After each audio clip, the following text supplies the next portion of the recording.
Welcome to the latest episode of Mob Talk Sitdown. I'm Dave Schratwieser. And I'm George Anastasia. George, we crossed the bridge over here to Camden from Philadelphia to talk about the sentencing of Philly mob soldier Sal Piccolo. 12 and a half years, and he's 68 years old. Most of his adult life is going to be spent in prison. All right, George, Sal Piccolo in federal court here in Camden gets sentenced to 12 and a half years on a drug case that we've been covering for more than a year and a half, almost 2 years now. Your thoughts on this pretty serious case? Well, one, it's his second drug offense, and that's why I think he got hammered. And most of what remains of his adult life is going to be spent in prison. That's what's very unfortunate. And this is a case that, in the beginning, we heard it's a mob organized crime drug case, and there was going to be more to come. A lot of tapes, Anthony Persiano wearing a tape, an FBI undercover wearing a tape. But what we've seen in a year and a half are the 4 alleged drug dealers, no more.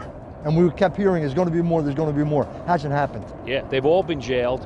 Interesting, during his statement to the judge, Piccolo talked about Persiano and said he did the pawn shop ripoff that they've been accused of and now pled guilty to out of some misguided loyalty to Persiano, his friend Anthony Persiano, who was working undercover after that, and then got involved in the drug part of this again for his good friend Anthony Persiano, who turned out to be a cooperator and not such a good friend, bringing FBI agents right to Piccolo's doorstep. Yeah, I mean, we've seen this again and again. Persiano gets jammed up. He was jammed up and owed $200,000 or something and planned the heist of a jewelry store up in North Jersey, and it became an insurance fraud in order to get the money back, and Piccolo went along with it. Now, you know, and there's also talk that Persiano, Piccolo, all these guys were made guys, and when you start talking about made guys and loyalty and honor, it goes by the boards when it comes to, am I going to spend the rest of my life in jail? I mean, Persiano made the decision that a lot of guys in Philadelphia have made.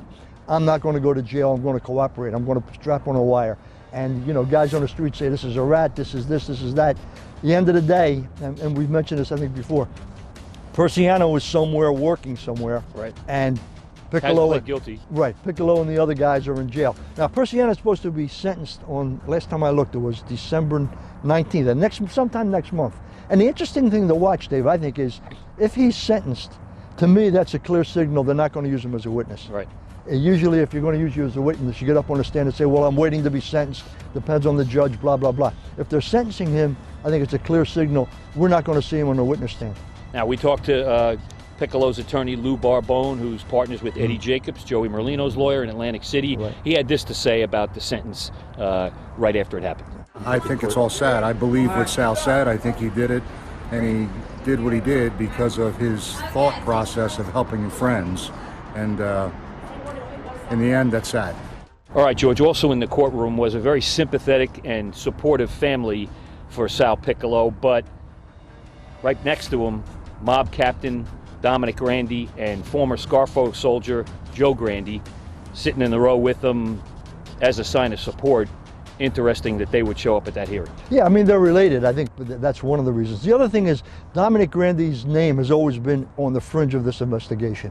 And there were indications from some of the tapes and some of the transcripts that we saw that he was recorded conversing with these guys. And again, it comes back to what we said earlier. All along it was, you know, this is one step and we're going to keep going up the ladder. They haven't gone up that ladder. Domenic Grande, I think, clearly was a guy they wanted to put in this case, haven't been able to do it. And it remains to be seen whether anything else that was gathered during that investigation is going to show up somewhere else down the road. There's actually a couple of lines in there about kicking up in Philadelphia, unnamed organized crime figure on tape in that case, basically saying, I do it every week, that's what we do, everything goes up. That's the kind of comments that get you in a lot of trouble. Yeah, I mean, and we were told by law enforcement that was Grande. Now, again, is it indicative of some guilt, or is it just an explanation of this is the way it works, this is what we do? You got to kick up to me, I got to kick up to the next guy. I think what they haven't been able to do, at least to date, is put Domenic Grande in the drug case. Yeah. So where are they going to go with this? Or is this the end of it? Very well may be this is the end of the Persiano phase of this investigation. All right, now he has not been charged. On the way out of the courthouse, he and Joe Grande were leaving. I walked up and asked Domenic whether he had a comment. Here's what happened. Dom, you want to say anything about the sentence at all?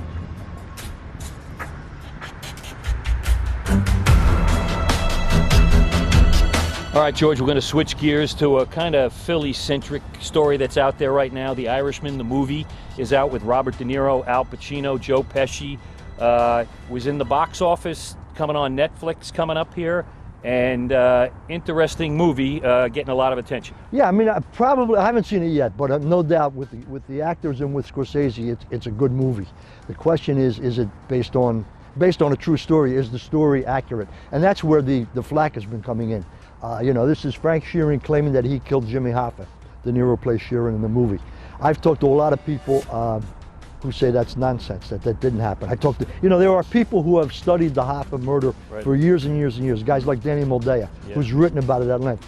He's basically saying this is not a true story.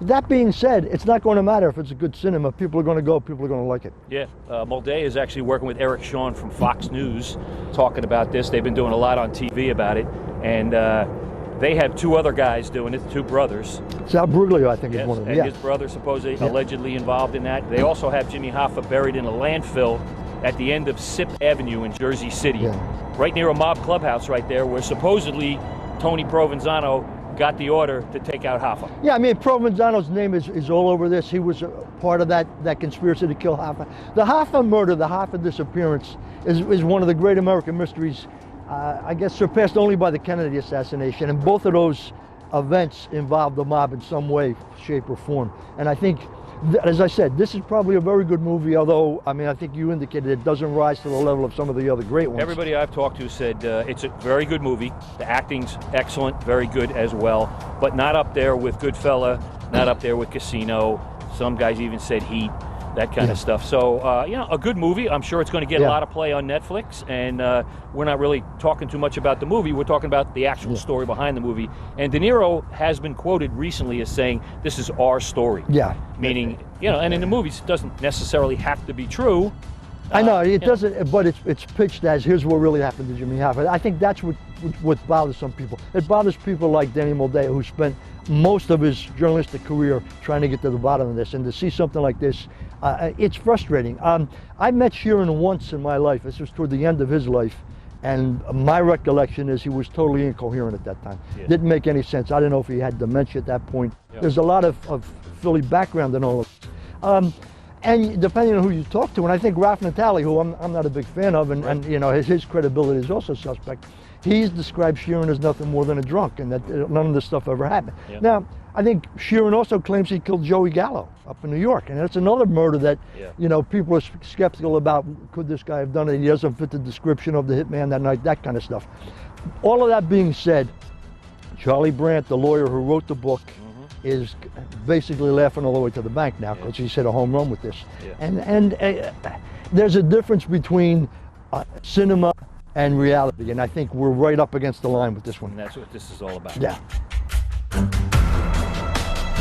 All right, George, let's close this out with a November to remember here in Philadelphia. Some interesting anniversary dates. Yeah, John Stanford was convicted and is doing 5 life terms. Johnny Casasanto was killed in November. So November's been a month to remember for Philadelphia. The question is, we're going to see anything more. Stanford's still behind bars. The Casasanto hit still unsolved.